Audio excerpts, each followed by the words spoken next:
To see if Punishing Fire can take out these Delvers and Snapcasters, because if Gerry gets that going, Tarmogoyf is going to be David's only route to victory, short of wastelanding the Grove of the Burn Willows.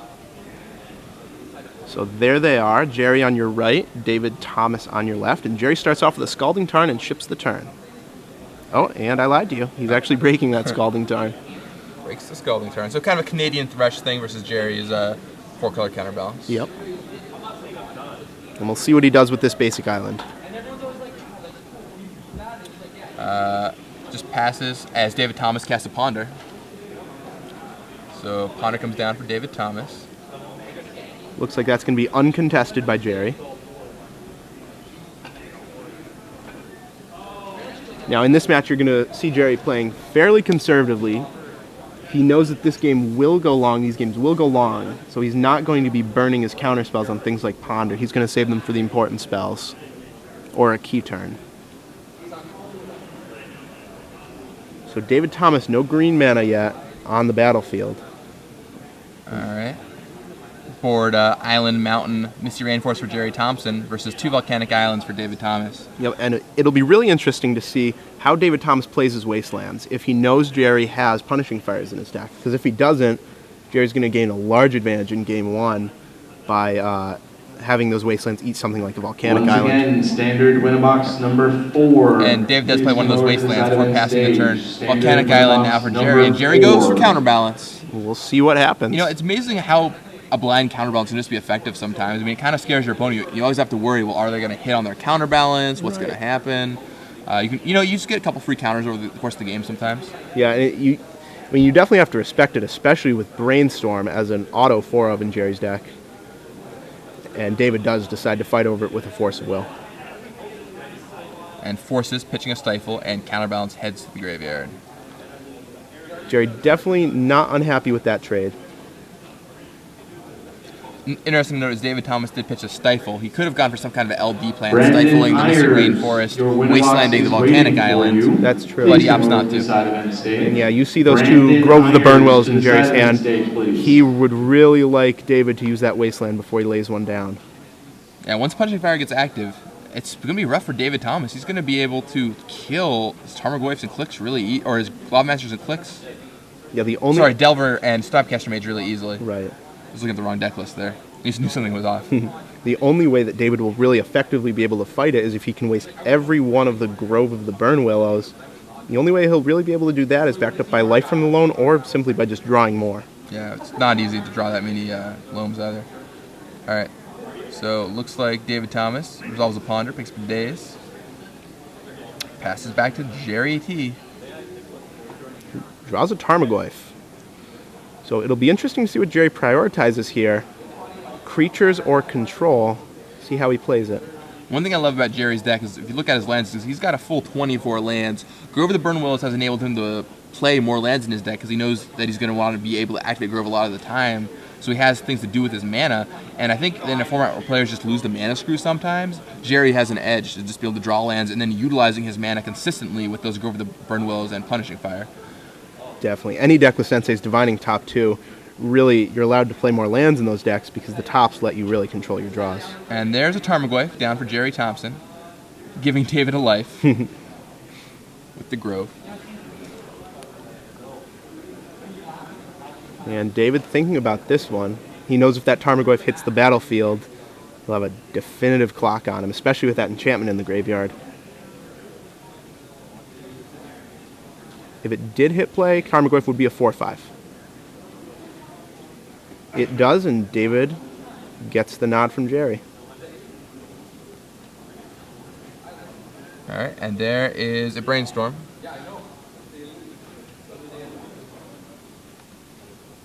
Draws his 3.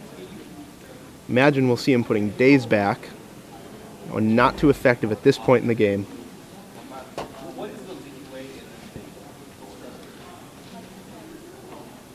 Let's see.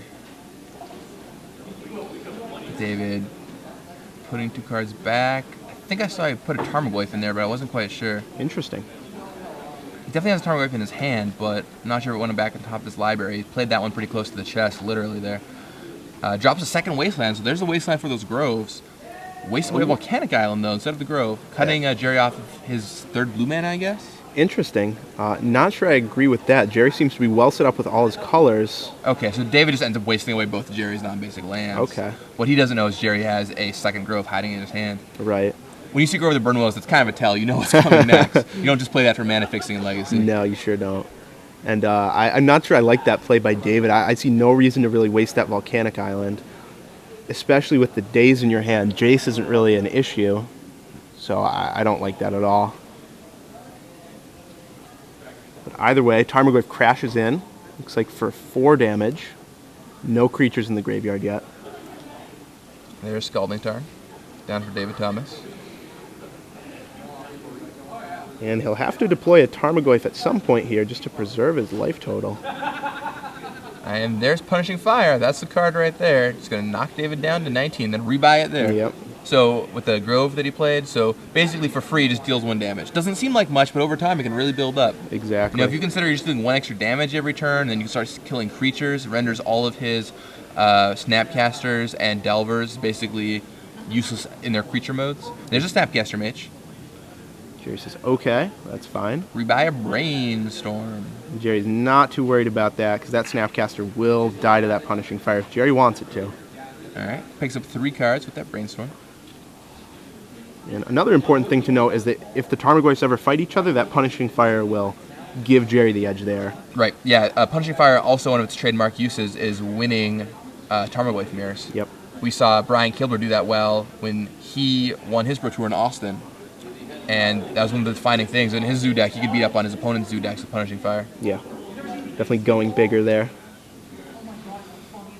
And yeah, that leaves David Thomas with not many options as none of the creatures in his deck can profitably fight that Tarmogoyf.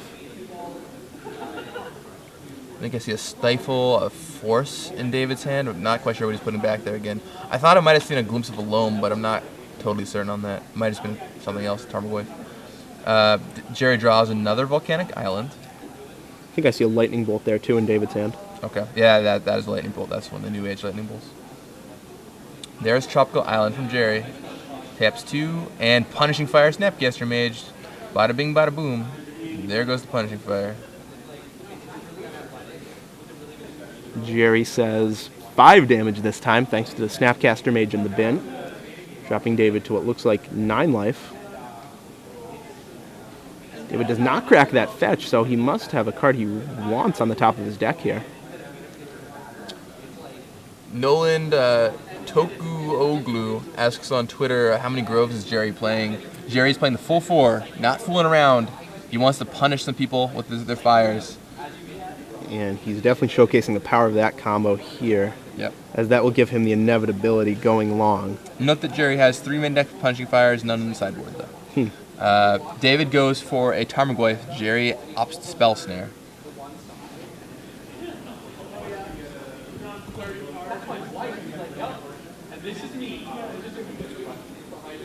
And now David Thomas thinking about a response. He does have a Force of Will that he's Yeah, fingering. considering that Force. The problem is this Tarmogoyf really isn't that valuable with Punishing Fire for Gerry. I mean, I guess maybe it stops Gerry from attacking, but not really. He's still going to attack. Right. I guess David's planning to be a block and trade a Lightning Bolt for it, which is not unreasonable. But even if he can do that, it's still not good for him because that Punishing Fire only takes 8 turns. It's going to whittle away David Thomas's life total. And David goes for Force of Will, pitching Snapcaster Mage. Lets Tarmogoyf resolve, and then passes back to Mr. Gerry T himself. Yep. Gerry drawing a Volcanic Island, it looks like. And the thing is, as I noted before, even though Gerry's a little flooded here, he still has so much to do with his mana every turn. It's not like he's too remiss for drawing all these lands. Right. That's definitely something a lot of Legacy decks don't have. They don't have that high end, they don't have those mana sinks that you can afford to play in Standard. Right. All right, and so Gerry serves, David blocks, and then Gerry's going to go for the Punishing Fire on Tarmogoyf, knocking that Goyf out of the world. Yep. And Gerry laying a Volcanic Island too, leaving up enough mana to rebuy and play the Punishing Fire. And Gerry loses his Tarmogoyf here, but David Thomas still sitting at only 9 life. Yeah, Gerry Thompson does not mind that at all because he knows that he will win this game if David Thomas can't come up with something fast. He has major inevitability here. Matt Braddock on Twitter asks if we're going to do a deck tech on this. I can't imagine we wouldn't. I mean, Gerry T playing a sweet counterbalance deck. Right. 4-color counterbalance. Haven't seen that style deck since before Mental Misstep, I don't think. Well, I mean, especially with Punishing Fire. Right. Time to play the one And there's a more brainstorm player. from Gerry Thompson. We just need one more player. There's an end of turn brainstorm. Draft, and we just need one more player to launch another commander pod. Draws Tarmogoyf, If that Jace, one more player and is Grim good, Lavamancer. So now he has 2 Jaces, which if one of those resolves, it's going to be very, very bad for David. Yeah, talk about inevitability. There's Yeah. some inevitability for you, too. Jace the Mind Sculptor, somehow even more backbreaking in Legacy than it was in Standard. Yeah, I mean, you see Jace ultimated so much in Legacy just because you just keep them off whatever they're looking for and Right. keep the mana screwed or whatever. But... And down comes Tarmogoyf. So Gerry not choosing to go the Jace route, just wants to deal 10 damage as fast as possible to David Thomas. It should be pretty easy between that Grim Lavamancer and that Tarmogoyf plus the Punishing Fire engine Gerry has running. Yep. If he gets one attack in, David will be in very rough shape. Let's see what happens here. Yep, and he scoops him up. Has nothing to deal with those 2 creatures. Yeah, that's and it.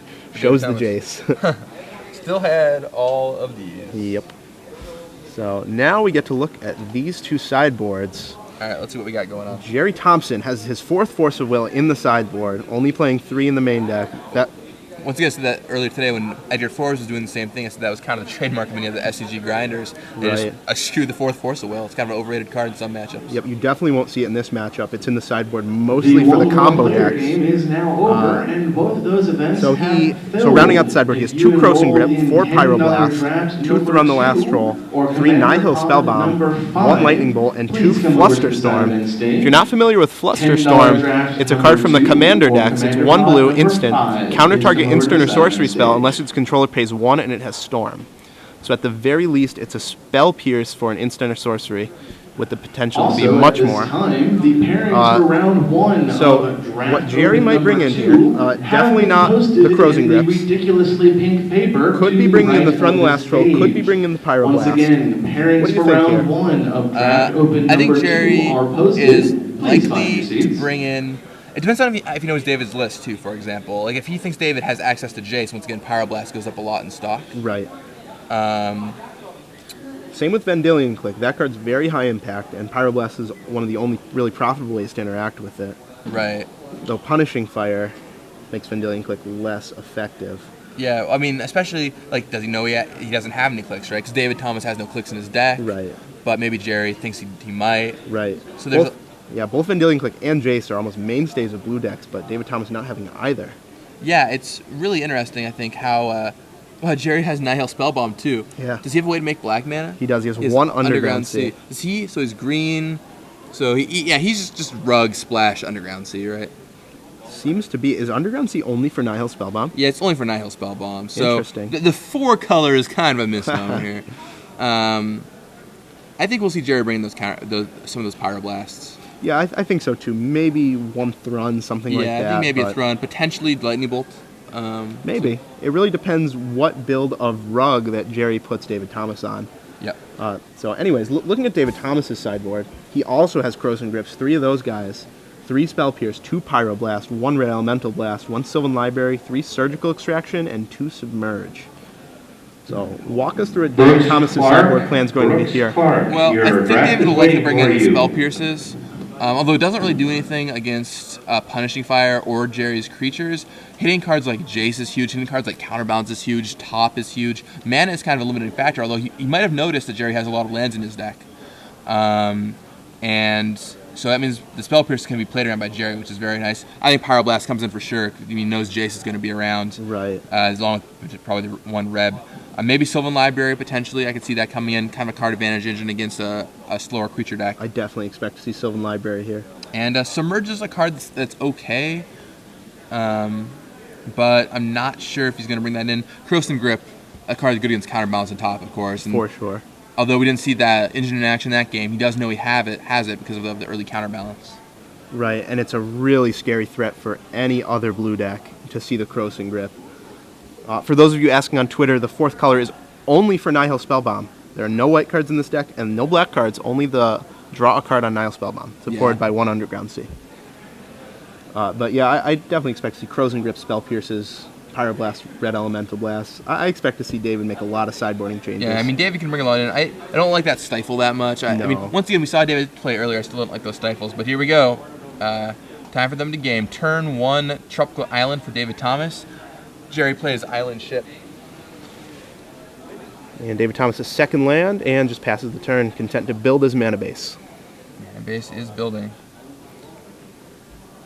Gerry with a Spell Snare in hand. Grove of the Burnwillows also. He'll play that land last as to bait out the Wastelands, as we saw in Game 1. I think David Thomas's main route to victory here is either going to be getting multiple Tarmogoyfs, more than Gerry, or drawing his 1 life from the Loamouth Wasteland. Yeah, the life from the Loamouth Wasteland is huge. Gerry's deck really does need a lot of mana, and continually locking him out is just so good for David Thomas, dealing with all the groves and all of his non-basic lands. Right. Important to note, Gerry's only basics 1 mountain, 2 island. So Gerry does go for the counterbalance here, just like last game, and David Thomas has a Spell Snare. Last game he had to force. This time he's using the much more palatable Spell Snare. Yep. Gerry's thinking this time. Last time he just binned his counterbalance instantly, but this time might be a little more going on. Pyroblast. Yep. Gerry Pyroblast. wants to fight over the counterbalance. He thinks that counterbalance is going to be important, and that might tip David Thomas off something that's different from last game. Right. He knows that Gerry has access to Pyroblast. Both players have sort of streamlined their decks, have more counterspells here. And David Thomas brainstorms in response.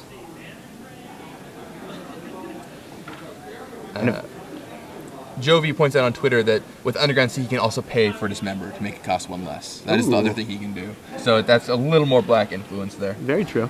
I did miss that. Everyone thinks it's just 4 life on Dismember, but you can actually pay for the spell. I've seen so many players cast Dismember. With black mana on right, tap, and just pay 4 life automatically. Does have other modes, just like Force of Will. Yeah, hard to cast Force of Will for sure. You don't even lose a life when you do it that way. Right. Might see that happen this game. Both players already have 4 lands. Spell Snare gets countered, but a Pyroblast from David Thomas on the counterbalance will aim to stop it counterbalance from resolving. Counter War already this early in the game, and it resolves. Gerry's counterbalance heads to the graveyard. Yeah, counterbalance is a very powerful card in the Blue Mirror.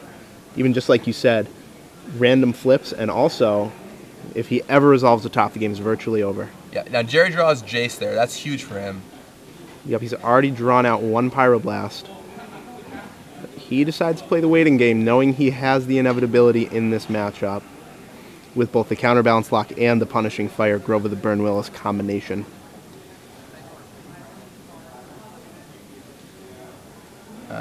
Plays the Underground Sea, the Singleton Underground Sea there. Yep. And David Thomas has to be wondering what that's for. he's like, does he have Dark Confidant too? Yep. Certainly good for a little mind game. Gerry holding his cards very close. Hard to see what he has here. He definitely has a Jace. That's one thing I know for sure. I think he's going to go for it here. So Gerry cracks his Misty Rainforest and asks David Thomas, do you have any responses? Gerry's probably both trying to gauge a reaction for Stifle from his opponent, but more importantly, fetching a land probably means he's about to cast a green spell. Yeah, so he fetches 4 Tropical Island. Yeah, it's interesting. So Gerry asks, so you make sure to, well, A, you don't pick up your deck and start searching, because in case he has Stifle, that's just awkward. Right. But second of all, I'm sure he was the one who asked, so he could gauge if David Thomas quickly passed, thought about it, if that might be fake bluffing or so on. Exactly. So David cuts the deck, and now it's back to Gerry, who's tapping a lot of mana. Here it is. There's the Mind Sculptor himself. Big Daddy. Oh boy. See if David Thomas has a response for that one. David Thomas did a lot of work fighting over that counterbalance, but now he doesn't have anything to fight the Jace. Now he does have 5 mana available. He can hardcast this Force of Will, so he has a lot of options available to him, but decides to alternate cost it, pitching that Stifle. And pitch a Stifle. Okay, might be worried about Daze or something similar. Right. Or Spell Pierce out of Gerry. Definitely. Definitely going the more cautious route, playing around cards that Gerry could potentially have. Going to be hard for him to leverage that Stifle anyway in this game. It's a very good use. Yeah, once again, Stifle is not impressive. All right, Gerry taps 4. Number 2. There's Jace. And if that Jace resolves, it's going to get ugly very quickly. Now, David has a fair amount of burn in his deck, but I don't know if he kept it in. And I also don't know if he has it in his hand. I don't think he does. All right, there's Snapcaster Mage, and Gerry instantly spell snares. He saw that one coming. Knew that would target the Pyroblast. And down comes a Brainstorm in response to try and find something. He's digging.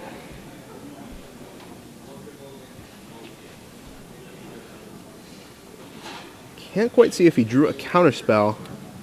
I do see a Lightning Bolt, so if Gerry decides to just Brainstorm, that Jace will fall to the Lightning Bolt. I think I see a Spell Pierce in David Thomas's hand. Might be 2 Spell Pierces. With only one, it won't be enough. With 2, he can get that Jace down at the cost of several cards. Definitely. Alright, so Brainstorm finishes resolving. David does have a Scalding Tarn, so we can shuffle his library if he wants. Uh-oh. For David, that's bad news for him. Jace resolves, and Gerry instantly Fate Seals himself. Leaves the card there. Fate Seals himself. He scries one. Yep. Smart move doing that because he knows David Thomas probably doesn't want those cards on the top of his deck with Brainstorm. Right. Also playing around Lightning Bolt. And Gerry probably a little worried about a Jace from David, but as we know, there are none present. Yeah, I mean, I'm sure that was probably what Jerry's worried about, but I'm kind of surprised David isn't playing any Jaces. At least not, 2. Or sideboard even. Sideboard. Just so good in this matchup. As you'll see, assuming things don't go awry for Gerry Thompson, that Jace should just run away with the game. Yeah, I can count on one hand the amount of times I resolved Jace in a blue mirror and lost the game in Legacy. It's just, it doesn't really happen. I mean, when your Jace doesn't die to a Lightning Bolt or right. get Legend ruled or something. Exactly. Yeah. David Thomas ponders.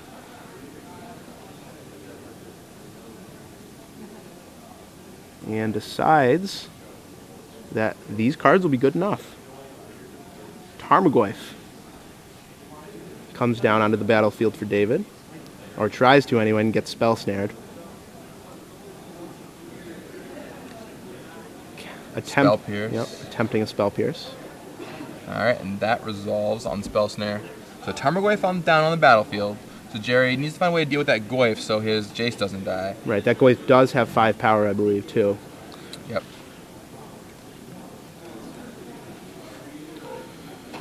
Let's see, Gerry could unsummon, but that doesn't really get him too far. Oh, he's got his own Tarmogoyf in his hand, okay. I think if I'm Gerry, I'd probably just Brainstorm. Oh, well, so he actually does just cast the card Brainstorm. Yep, you were right about that. I think 2 more Tarmogoyfs. 2 more Tarmogoyfs, wow. His hand is triple Goyf and Cascade Bluffs right now. So he puts 2 of those back, and will cast, looking like both Tarmogoyfs. See what he does with the Jace. I would assume unsummon if he's playing his Goyfs first. Or maybe not. Time to Brainstorm. Sees Mountain. Another card puts it back. Cast a second Tarmogoyf and maybe third Tarmogoyf time. All 3 Goyfs, yeah. Sure, maybe in the back of his mind, Jerry's like, I hope he doesn't have engineered explosives. Yeah. Oh, David Thomas just concedes. Scoops him up. Knows he has no way to deal with that. Triple Tarmogoyf and Jace. All right, you got me. Yeah, David Thomas's deck, almost just a one-trick pony, has almost no way to deal with a resolved Jace the Mind Sculptor, nor multiple Tarmogoyfs. So wow. Gerry pretty easily takes that match down.